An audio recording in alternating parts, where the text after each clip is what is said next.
In statistical data analysis, some variables that we have in the dataset are used to identify groups or classes of the observations, right?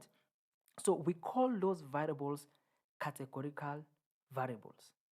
Later, we will learn about factors, but for now, we are going to introduce ourselves into understanding categorical data. So when we talk about categorical data, we are talking about the collection of information. So this information is divided into groups. Let's look, for example, when we're talking about the highest level of education. Let's say that is our interest. Now, let's say, for example, we're interested in highest level of education.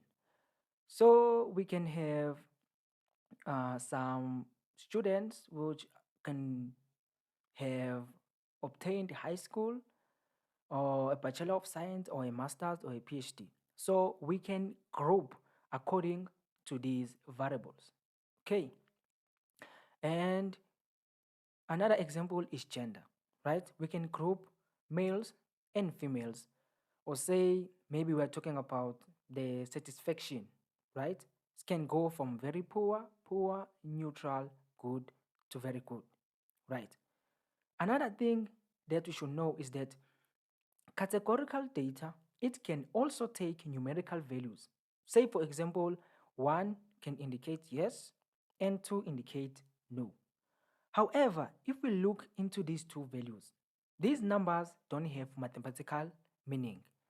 We cannot say anything, or we cannot extract any useful information when, say, for example, we subtract 2 and 1.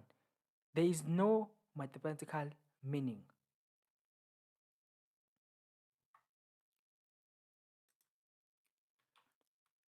So,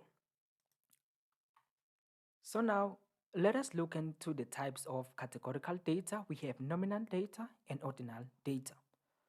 When we talk about nominal data, this type of data cannot be logically ranked, which means there is no meaning in the rankings. There is no natural order when it comes to nominal data, right? It is sometimes referred to as a labeled or named data. Examples of nominal data includes gender. So there is no natural ranking when it comes to gender. There is also no natural ranking when it comes to the hair color. Okay, we can have blonde, brown, black, or red. We cannot have a, a meaning if we are ranking these. So there is no natural order. Okay, they cannot be logically ranked. Another type of categorical data that we have is ordinal data. When it comes to ordinal data, the categories, so categorical variables, these these ones can be naturally ranked. Okay, so these values, they can be ordered in either increasing or decreasing amounts, and the ordering might be relevant to the research. So there is natural order. These ones can be ranked, right? Say, for example, the satisfaction, where we are, let's say, for example, we are interested in the satisfaction, customer satisfaction. So it can go from very poor, poor, neutral, good, and very good, right? And also, let's say we're interested in the dose of a particular drug. So the dose of a particular drug can be low, medium, or high. So these can be naturally ranked.